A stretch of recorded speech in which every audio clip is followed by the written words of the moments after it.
moment Abini realized her life had been quietly stolen from her was the night Kofi's voice cut through the living room like a whip. "I am the man of this house," he declared, his tone sharp and commanding. "All important decisions are mine. You will do as I say." The words were not new, but tonight they felt like chains tightening around her chest. Her heart pounded, but for the first time, fear mixed with something entirely unfamiliar, defiance. "But Kofi," she whispered, her voice trembling, "the cottage. It was my parents' gift. I've loved it since I was a child." He snorted, an ugly twist of disdain curling his lips. "Are you deaf?" he snapped. "This is my decision. Your place is the kitchen, nothing more, do you understand?" Abini's throat went dry. She felt as if the air itself had been sucked from the room. The small lakeside cottage was more than a property. It was memory, sanctuary, a place of innocence and laughter. Summer evenings spent running barefoot, the scent of pine and river water, the quiet moments on the porch swing, all treasures he dismissed as if they were worthless. "You could have asked me first," she said softly, her voice a plea for recognition, a small attempt at reason. He laughed, loud, cruel, and empty of warmth. "As if your opinion would matter. You know nothing of business. You cook, you clean, you stay silent. That is your role." The words wrapped around her chest like iron bands, but amidst the fear, a spark flickered. A whisper inside her head, long silenced, said, "Why do you obey so blindly?" He raised a finger slowly, as if instructing a child, and continued, "Women like you are incapable of handling serious matters. Money, business decisions, these are not for you. Remember this and never disobey again." The cottage had always been hers, deeded in her name, a gift from her parents who had labored to make a haven for her. Now, in one cruel stroke, he wanted to erase it, to sell it without a word of consultation. The injustice churned inside her. She had been timid, compliant, fearful of making waves, believing his confidence was strength, his decisions flawless. But tonight, a new feeling arose, anger mingled with clarity. "And what if I refuse to sign?" she asked, voice trembling but steady. Kofi's gaze darkened, eyes cold and dangerous, a predator sensing resistance. "Then you destroy our family," he hissed. "We will be broke, and you will bear the blame." He went on, ranting about his business, expansion plans, and the precariousness of his ventures, as if the world revolved solely around him, as if she and their children were mere shadows in his kingdom. When she suggested, timidly, selling his garage instead, he erupted. "Sell the garage? Are you insane? A man without his own workspace is nothing. I would be ridiculed. Friends would laugh, partners would leave. And you are already irrelevant." Every word he spat felt like nails driven into her chest. And yet inside, the whisper grew louder, "You do not belong to this cage." The cottage wasn't just wood and land, it was memory, joy, freedom. Her parents' summer haven, the sight of the Chattahoochee National Forest from the gate, the sound of rushing water, laughter of children, her sanctuary. And he wanted to sell it like it was trash. Her fingers tightened into fists. For years, she had swallowed her voice, compromised herself, allowed him to make every choice, large and small, from children's schools to household purchases. But tonight was different. Tonight, she remembered herself. "No," she said, firmer this time. "I will not agree." Kofi froze, staring as if she had become a stranger. His eyes burned with disbelief. "What did you just say?" He demanded, voice rising, disbelief turning to fury. "I will not sell it," she repeated. "That cottage belongs to me, to my children, and I will not hand it over for your business schemes." Silence fell. Her voice trembled not from fear, but from the raw power of claiming herself. Memories of summers past surged, the sunlight on the porch, the smell of pine, her mother's laughter, the children's joy. She saw Nia and Cairo running across the lawn, tiny hands in hers, carefree and free. She felt the weight of years of submission lift ever so slightly, replaced with the exhilaration of resistance. Kofi's lips parted, jaw tight, nostrils flaring. Rage, confusion, disbelief all stormed across his face. "Do you dare defy me?" he hissed. Her eyes met his steadily. "Yes, I dare," she said. "I will not be silenced. I will not give up what is mine." The room seemed to hold its breath. Abini had no idea yet what this defiance would bring, but deep inside, a seed of liberation had been planted. For 10 years she had lived in shadows, obedient, timid, always second-guessing, always accommodating. But now the words that left her lips were a declaration of self, a spark that could no longer be contained. That night, Abini's life changed. For the first time, fear did not control her, she did. And though Kofi's anger threatened to consume the room, something stronger surged within her. The courage to claim her own life, her own choices, and her own future. The morning after her first stand against Kofi, Abini felt a strange mixture of fear and liberation coursing through her veins. She moved through the kitchen with deliberate calm, washing the dishes as if performing a ritual to steady herself. The sunlight streamed weakly through the curtains, catching the dust in the air like tiny sparks, yet she barely noticed it. Her mind replayed last night's confrontation over and over. Each word she had spoken, each syllable of defiance, felt both terrifying and exhilarating. She could still hear Kofi's voice echoing, "Your place is the kitchen, nothing more." But she also remembered the strength she felt when she said no. That single word had broken a decade of silent obedience, a decade of living in the shadow of his temper, his decisions, and his control. She remembered the cottage, the laughter of her children, the warmth of her parents' love that had built this sanctuary. "I will not give this up," she thought, gripping the edge of the sink until her knuckles whitened. The thought of losing her home, her memories, and her inheritance made her chest tighten, but it also ignited a fire she hadn't felt in years. Today, she decided, would be different. No more silent compliance. No more bending to his will simply to avoid conflict. Her children, Nia and Cairo, deserved a mother who would stand, who would fight for their security, for the life they were promised. The house had always been her retreat, the one place where she could breathe, where the weight of Kofi's relentless dominance did not touch her. Now it had become the battlefield for her newfound voice. Kofi had always controlled the narrative, always determined the course of every choice, from which schools the children attended to which brand of cereal filled the cupboards. Every aspect of her life had been monitored, judged, and corrected according to his rules. Her own desires, her instincts, her voice, had been dismissed as inconsequential. She had allowed it because she loved him, because she believed in the stability and comfort he provided, because she had thought his confidence and apparent decisiveness were signs of security. But security built on obedience is a prison, and she had just discovered the key.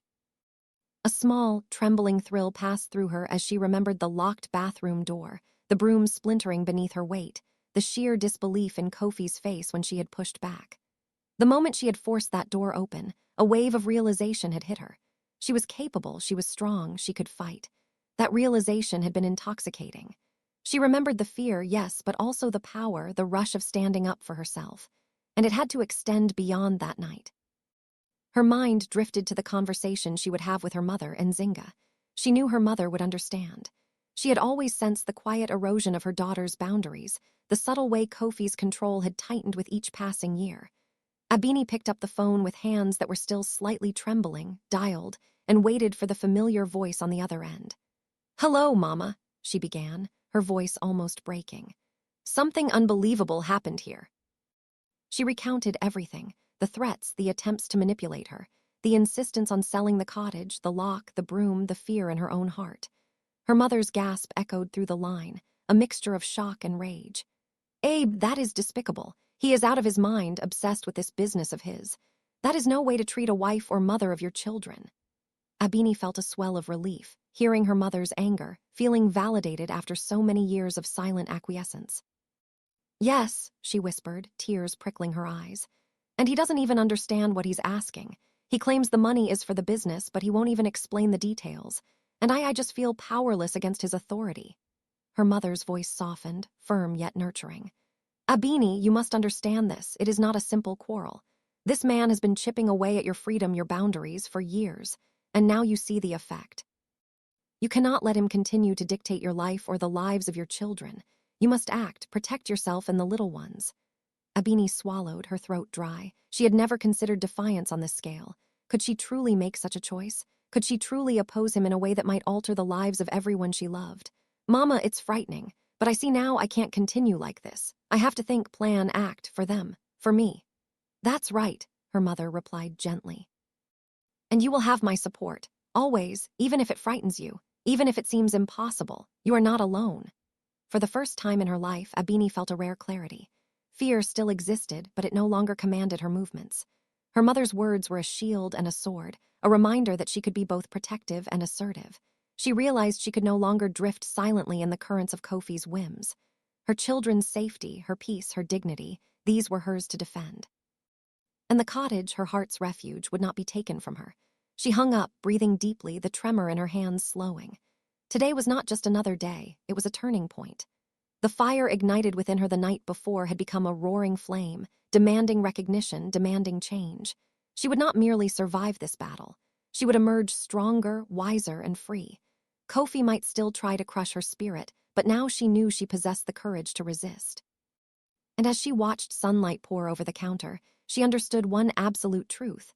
Her life was hers, and no one, not even Kofi, would take it from her without a fight. The first step was clear. She had to secure her sanctuary. She had to reclaim the cottage, her children, and herself before anything else. Nothing would deter her. No threat, no manipulation, no intimidation could force her to relinquish the life that had been hers long before he ever claimed control. Abini drew in a long, steadying breath. Today she would plan. Today she would act. Today she would refuse to be silenced. And the thought alone, terrifying and liberating, made her heart pound with purpose and clarity. Abini's resolve had hardened, but the storm that awaited her was far fiercer than she imagined. That evening, Kofi returned home, his presence filling the house with a suffocating tension. The door slammed behind him, reverberating through the walls like a warning. He didn't even glance at her, merely shrugged off his coat, kicked off his shoes, and muttered something inaudible before heading toward the living room. Abini's chest tightened. His silence was heavy, oppressive, a prelude to the fury she knew was coming. She took a deep breath, steadying herself, recalling her mother's words. "You are not alone. You are strong. You will protect yourself and the children." Dinner passed in tense silence. Nia and Cairo, sensing the unease, ate quickly, their small bodies tense. Abini forced herself to maintain calm, keeping her eyes fixed on the table, on the children, refusing to meet Kofi's piercing gaze. After the children finished, they scampered toward the living room, playing quietly, their innocent laughter a fragile shield against the storm brewing in their father. Finally, Kofi spoke, his voice low and dangerous, carrying a venomous weight. "Did you think about your behavior?" he asked, though the question was not really an invitation for dialogue. Abini met his eyes calmly. "Yes," she said firmly, her voice steady despite the fear curling in her stomach. A flicker of surprise crossed his face, quickly replaced by the familiar sneer. "How very brave of you," he muttered sarcastically, his tone dripping with mockery. "It takes a whole day for a woman to make such a simple decision, doesn't it? Women, so slow to understand." His voice rose, a dangerous crescendo, but Abini did not flinch. She had rehearsed this moment in her mind, over and over, preparing herself for the confrontation that would inevitably come. "Kofi," she said quietly, yet with undeniable strength, "I have made my decision. I will not sell the cottage. Find another way to manage your business, one that does not compromise what belongs to me or the children." He froze, his jaw tightening, nostrils flaring. "You dare lecture me?" he spat, stepping closer, his shadow looming over her. "You think you understand business. You think you can interfere in my affairs." She stood her ground, recalling his words from a decade ago, advice he had once given her about independence, about a man not relying on his wife to solve his problems. "I remember," she thought, and said aloud, "I am not interfering, Kofi. I am reminding you of the principle you once respected. You said a man should manage his own business. I will not be coerced into surrendering what is mine." The rage in his eyes burned hotter, but Abini did not waver. She could see it now, the truth she had avoided for so long. Kofi's control was never about love or protection. It was about domination, about power, about instilling fear to bend the world to his will. His hand shot toward her, an instinctive strike, but she was faster. With a strength she hadn't known she possessed, she pushed him back and shouted, "Do not lay a hand on me." The children's screams pierced the room, raw and terrified. Nia and Cairo had run to her side, their small arms wrapping around her as if she were their fortress. Kofi's anger exploded. He reached for them, trying to pull them away. But Abini, adrenaline coursing through her veins, blocked him, shielding the children with her body. "Stay away from them," she yelled. "You will not use them as weapons against me." His face contorted with fury, but for the first time he encountered an immovable barrier. Abini did not back down. She would not allow fear, no matter how powerful, to control her actions. That night, after Kofi stormed out of the room in a final, frustrated tantrum, Abini sat with the children, cradling them, their tiny bodies shaking with residual fear. She whispered promises, reassurance, and love, but underneath it all, a plan had begun to form. She would reclaim her life, her dignity, her home, and her children. There was no other option. The next morning, she moved decisively. She dressed quickly, kissed the children's foreheads, and left for the Fulton County Superior Court. Each step toward the courthouse echoed with determination, the sound of her heels striking the pavement like a drumbeat of liberation. Filing the petition for divorce was not just a legal act.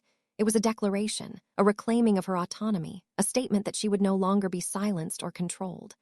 Her mind raced with strategy, thinking of the cottage, of the children, and of her own freedom. By midday, she had spoken to her mother, who was both supportive and resolute. "Abini," Nzinga said, "this is the moment you have been preparing for your whole life. Do not hesitate. Stand firm.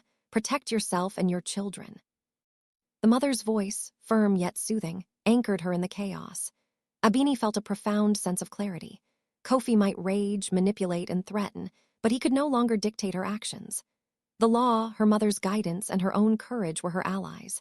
Later, when she picked up Nia and Cairo, she discovered the depths of Kofi's desperation.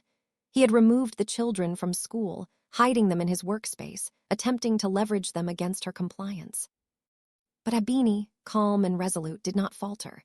She called 911, then her mother's contacts in the police department. Within the hour, her children were safely back in her care, bewildered but unharmed. In that moment, Abini realized the full extent of the manipulation she had endured and the power she now held. Kofi's threats, his authority, his rage, they were no longer chains but obstacles she was fully prepared to overcome. That evening, as she sat with the children, holding them close, she felt a rare peace, an unshakable certainty. The cottage, her sanctuary, her memories, her children's safety, these would remain hers. She would fight and she would win. No one, not even Kofi, could take them from her without consequence. And in that calm, determined silence, Abini understood something fundamental. Her life, her choices, her family. These were hers to protect, and for the first time, she felt fully capable of doing just that. The following days were a whirlwind of planning and cautious strategy for Abini. She realized that Kofi would not let the cottage or his authority go without a fight. He had tried intimidation, manipulation, and threats, but she had discovered a strength within herself that she didn't know existed. Every conversation, every encounter with him from now on had to be deliberate, controlled, and unwavering. Her first priority was the cottage. The home she had grown up in, the memories of summers with her parents, and the laughter of her children could not be sacrificed to satisfy Kofi's ego or business ambitions. She started documenting everything: messages, emails, and conversations, anything that could protect her legally. Abini knew that Kofi was clever, that he might try to twist facts, but she felt ready. For the first time, she was not just thinking about immediate survival. She was planning long-term security. In the evenings, she spent hours with her mother and Nzinga, carefully reviewing her options, discussing legal strategies, and envisioning the future.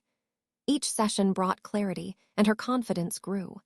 She began to realize the truth that had been hidden by fear. Kofi's love had never been conditional, but his control had been. Protecting herself and her children was not rebellion, it was responsibility. The moment of confrontation with Kofi came unexpectedly, as he returned home with a brash confidence, convinced he could intimidate her once more. "I hope you've reconsidered," he said, dropping his coat carelessly onto the sofa. His eyes flicked to her, seeking any sign of weakness. But Abini met his gaze steadily, her posture unyielding. "No," she said simply, her voice calm but firm. "The cottage will not be sold. Not now, not ever without my consent. You will find another way." He laughed, a harsh, unkind sound, shaking his head. "You truly think you can defy me?" His voice rose, and his hands gestured aggressively, but she did not flinch. She had rehearsed this. She had prepared herself for every word, every tactic. "I am not defying you," she replied. "I am asserting what is rightfully mine. You may try to intimidate me, but your control ends where my boundaries begin." For a moment, Kofi seemed genuinely surprised. His usual confidence wavered as he searched her face, looking for hesitation, for fear, but found none. The realization that Abini had changed unsettled him. He had built his dominance on compliance, on silence, and suddenly that foundation was gone. Frustrated, he shifted tactics, attempting guilt, trying to manipulate with references to his business, the so-called family future, but Abini remained resolute. "Your business is yours to manage," she said firmly. "I am your partner in family life, not a collateral asset for your ventures. You will find another way to secure funding without selling what belongs to me and the children." The conversation escalated, words sharp, each trying to assert dominance, but Abini's calm was unshakable. She could see the anger building, but for the first time, she did not let it intimidate her. She felt the thrill of control over her own life, a sensation she had never allowed herself to feel. When the children returned from school that afternoon, Abini was waiting. She knelt down, embracing them, whispering reassurances and promises. Nia and Cairo clung to her, their small faces wet with tears of fear and relief. She held them close, thinking of all the years Kofi had subtly conditioned them to fear dissent, and she vowed to change that. Their home, their childhood, their memories would remain intact. That night, after the children were asleep, Abini made the call she had been contemplating for days. She reached out to her lawyer, detailing the threats, the manipulations, and Kofi's attempts to leverage the children. The conversation was meticulous, clear, and strategic. She felt a rush of power as she explained her case, each word a brick reinforcing the foundation of her independence. The legal framework was her ally, and she would wield it effectively. Over the next few days, Kofi tried every trick, pressure, persuasion, even veiled threats, but Abini's resolve only strengthened. Her mother's words echoed in her mind. "You are not alone. You are strong. You will protect yourself and the children." She leaned on that wisdom, that maternal guidance, feeling grounded and prepared. One evening, Kofi made a final attempt, his voice rising to angered shouts, his gestures violent, his threats more personal than ever. But Abini remained seated, calm, authoritative. "I will not be intimidated," she said clearly. "I will not give up the cottage. I will not allow fear to control me or my children. You will respect my decision. End of discussion." For the first time in their 10-year marriage, Kofi realized that fear no longer dictated Abini's actions. His usual tactics of intimidation, threats, and guilt were impotent against her newfound strength. She was no longer the timid, indecisive woman he had once controlled with ease. She was resolute, informed, and fearless. That night, she slept with a sense of peace she hadn't known in years. The storm had passed, and she had emerged victorious in a small but profound way. The cottage, her children, and her self-respect were safe. She had reclaimed the power over her own life, and with it, the promise of a future that she could shape herself. Abini had finally discovered her voice, her courage, and her ability to act decisively. And she knew this was only the beginning of the journey to fully free herself from the chains of manipulation that had held her for so long. The next steps would be careful, deliberate, and guided by her mother's wisdom and the legal protections she had secured. But she was ready. The realization of her own strength and agency settled over her like a warm cloak, offering comfort and determination. She was no longer the woman who silently acquiesced to Kofi's will. She was Abini, a mother, a protector, a woman who understood that her life and her children's lives were hers to defend. That night, she drifted to sleep with the children at her side, the cottage around her, a fortress of memories, love, and newly reclaimed authority. The world outside could rage, threaten, and challenge her, but inside these walls, she was sovereign. And for the first time in years, she felt truly, undeniably free. The following morning dawned crisp and bright, a stark contrast to the storm of the previous days. Abini woke early, her mind clear, her resolve unwavering. Today, she would take the final steps to secure her freedom and the safety of her children. She dressed quickly, ensuring that every detail was in place, every document ready. Nia and Cairo, sensing the significance in her movements, followed quietly, their small hands clutching hers, trust and fear mingling in their eyes. "Everything will be okay," she whispered, pressing a gentle kiss to each forehead. The ride to the courthouse was tense but silent. Abini's hands gripped the steering wheel tightly, her heart pounding, yet each beat felt like a drum heralding a new era of her life. She could no longer rely on fear or submission to protect herself or her children. She had to act decisively, and she would. The courthouse loomed ahead, a solemn fortress promising justice, fairness, and the chance to reclaim what had long been denied. Inside, the clerk's office was efficient and impersonal, yet it carried a weight of authority that lent Abini courage. She submitted the petition for divorce, meticulously presenting all the necessary documentation, every legal safeguard meticulously considered. Her mind raced, yet she felt a calm clarity she had never experienced during her years of silent compliance. With each signature and stamp, a fragment of the fear that had bound her so tightly began to lift. After the paperwork was filed, she called her mother, Nzinga, her voice shaking only slightly with emotion. Mama, she began, it's done. The petition is filed. I'm finally taking control. On the other end, her mother's voice was steady, full of pride and relief. Abini, my daughter, you've taken the first true step toward freedom. You've acted wisely and courageously. I'm proud of you. The call ended with a promise that Abini, Nia, and Cairo would spend the next few days at her mother's home, away from Kofi's influence, safe and protected. Later, when she went to pick up the children from school, a knot formed in her stomach. The usual routine was disrupted, and Abini worried about Kofi's next move. Upon arrival, she learned that he had removed the children from school during the last break, intending to leverage them against her compliance. Panic surged through her, but she forced herself to remain calm. She called 911 immediately and informed the authorities of the situation. Her mother, quick-thinking as ever, contacted a high-ranking officer she knew in Atlanta, ensuring that support was near. Within the hour, Nia and Cairo were safely in her care, their frightened expressions slowly melting into relief as they realized they were back with their mother. The sense of triumph was profound. Abini had faced the most manipulative and controlling aspects of Kofi's nature and prevailed.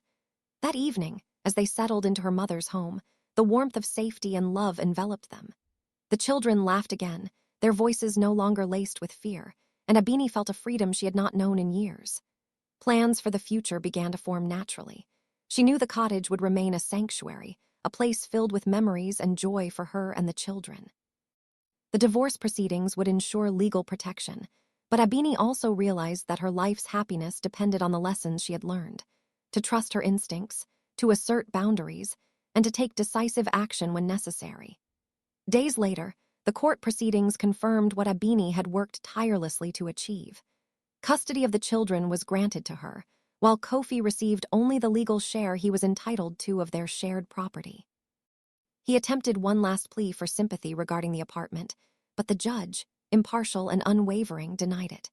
The legal victory was complete. Abini, free from manipulation and fear, could now focus on rebuilding life on her own terms. She found a new home, settling the children into a safe, nurturing environment where their laughter could thrive. Summers returned to the cottage, this time fully hers and her children's, a place of joy and memories unmarred by Kofi's control. The years that followed were calm and fulfilling. Abini nurtured her independence, supported by her mother and the unwavering love she shared with her children. Kofi faded from their lives, sending only minor financial support, irrelevant to the family's happiness. Abini also met someone new, a gentleman who admired her strength and respected her independence. Yet she took her time, valuing the freedom and self-assurance she had fought so hard to reclaim. The bond between Abini and her mother deepened. As they shared the joys and trials of family life together, their summers at the cottage filled with laughter, love, and learning. Nzinga guided her grandchildren, teaching them the values of courage, self-respect, and the importance of making their own decisions. Abini, having endured the manipulation and control of a life once dominated by fear, had finally found her voice. She had learned the unassailable truth, that no one could dictate her choices, control her happiness, or diminish her love for her children. As she watched Nia and Cairo run freely across the sunlit lawn of the cottage, laughter ringing through the air, she understood the most profound lesson of all. Life could be reclaimed, boundaries could be enforced, and happiness could be fought for. And in that knowledge, Abini smiled, finally at peace, free to embrace the life she had always deserved.